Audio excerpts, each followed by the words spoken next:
નમસ્કાર મિત્રો, સ્વાગત છે તમારું અમારા યુટ્યુબ ચેનલ દિલની વાર્તાઓમાં। આજે આપણે વાર્તાનું નામ છે વાઘનો ખજાનો।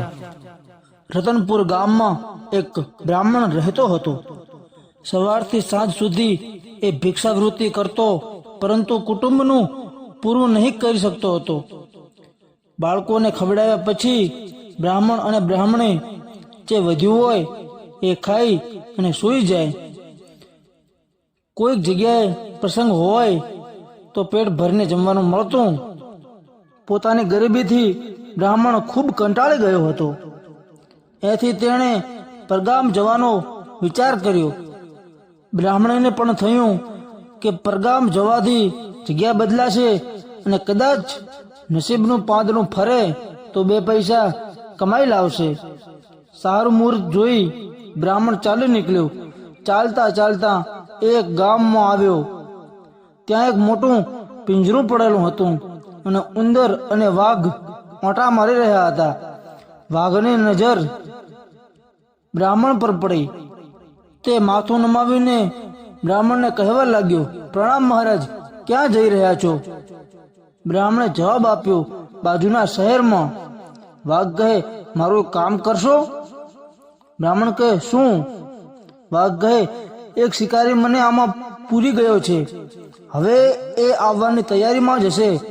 એ આવશે એટલે મને મારી નાખશે। તમે દયા કરીને આ પિંજરું ખોલી નાખો, જેથી હું મારા પ્રાણ બચાવી શકું।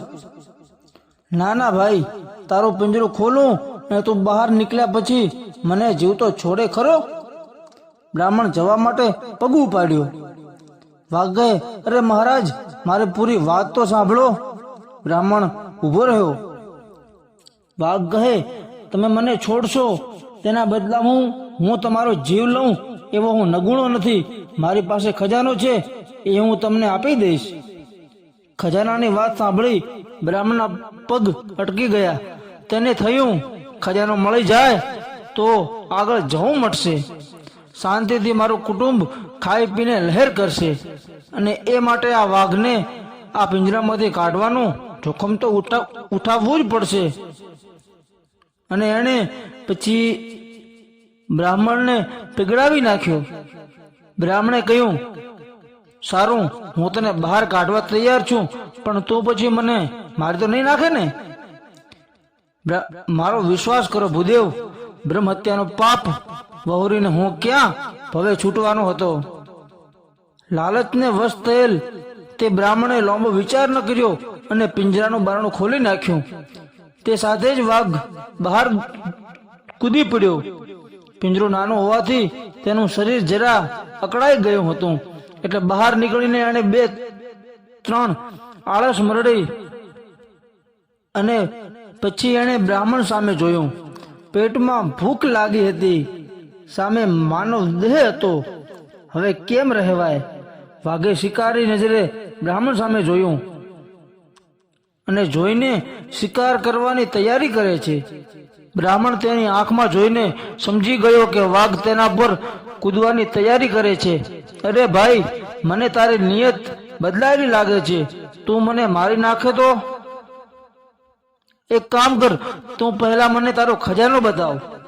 વાઘ કહે, મહારાજ, હું બહુ ભૂખ્યો છું, મને માફ કરો। તમે સામા છો એટલે હવે મને કંઈ યાદ નથી આવતું, બસ ભૂખ જ યાદ આવે છે મને। બ્રાહ્મણે વિચાર્યું, આ વાઘ પર વિશ્વાસ કરીને મેં ઘણી ભૂલ કરી, પણ હવે શું થાય? આ નિર્જન જંગલમાં કોઈ છે નહીં જે મારી મદદ કરે। ત્યાં એની નજર એક શિયાળ પર પડી। તે એ બંને આશ્ચર્યથી જોઈ રહ્યું હતું। એના મનમાં આશા જાગી। એણે શિયાળને બૂમ મારીને કહ્યું, ઓ શિયાળ ભાઈ, જરા અહીં આવો, અમારો એક ન્યાય કરી આપો ને। વાઘ ચમક્યો। શિયાળ કહે, ચાલો, 2 ભોજન મળશે। તેણે પણ શિયાળને આવકાર આપ્યો। શિયાળ નજીક આવ્યું એટલે બ્રાહ્મણે પોતાની વાત કરી ને કહ્યું, શિયાળ ભાઈ, અમારો ન્યાય કરો।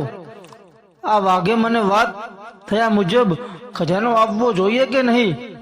શિયાળ તો સમજી ગયું કે આ વાઘે બિચારા ગરીબ બ્રાહ્મણને ફસાવ્યો છે અને બચવાનો ઉપાય નથી, એટલે મારે એને બચાવવો જોઈએ।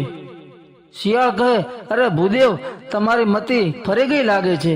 તમે બંને મનમાં મને બનાવવા લાગો છો. આટલા નાના પિંજરામાં કઈ રીતે વાઘ સમાઈ શકે? વાઘને થયું, કમાલ છે, હું પિંજરામાં હતો એ વાત સમજવા શિયાળ તૈયાર જ નથી. વાઘ જરા મૂર્ખ હતો. એ કહે, અરે મૂર્ખ શિયાળ, હું તને હમણાં જ બતાવું કે હું આ પિંજરામાં કેવી રીતે હતો. કહીને વાઘ પિંજરામાં ઘૂસ્યો. તે જ ક્ષણે શિયાળે બ્રાહ્મણને ઈશારો કર્યો અને તે જ ક્ષણે પિંજરાનો દરવાજો બંધ કરી નાખ્યો. બ્રાહ્મણે વાઘ એકદમ ઉછળ્યો, પણ પિંજરાના બંધ દરવાજા સાથે અથડાઈને નીચે પડ્યો. શિયાળ કહે, વાઘ મામા, હવે હું માનું છું તમે આ પિંજરામાં સમાઈ શકો છો. વાઘ કહે, તો હવે મને બહાર કાઢો ને. બ્રાહ્મણ કહે, ના ના ભાઈ, મારે હવે ખજાનો નથી જોઈતો અને તને બહાર નથી કાઢવો. તારા જેવો ગદ્દાર અને દગાબાજ તો પિંજરામાં જ સારો લાગે. અને પછી બ્રાહ્મણે શિયાળનો આભાર માન્યો અને બંને ચાલતા થયા. વાઘ પોતાની મૂર્ખાઈ પર પિંજરા પર પંજા પછાડવા લાગ્યો. હે કુમારો, અજાણી જગ્યાએ ભયનો 100 વાર વિચાર કરવો, એવું અળવું સાહસ ન કરવું જે આપણા પ્રાણ માટે ઘાતક બની શકે છે. આ આપણે વાઘની વાર્તા ઉપરથી ઉદાહરણ લઈ શકીએ છીએ. જો મિત્રો આ વાર્તા ગમી હોય તો લાઈક કરો, શેર કરો તમારા મિત્રને અને અમારી ચેનલને ફોલો કરો, જેથી તમને અમારી નવી નવી વાર્તાઓની નોટિફિકેશન મળતી રહે. નમસ્કાર, જય હિન્દ, જય ભારત, જય મોગલ, જય સિયારામ.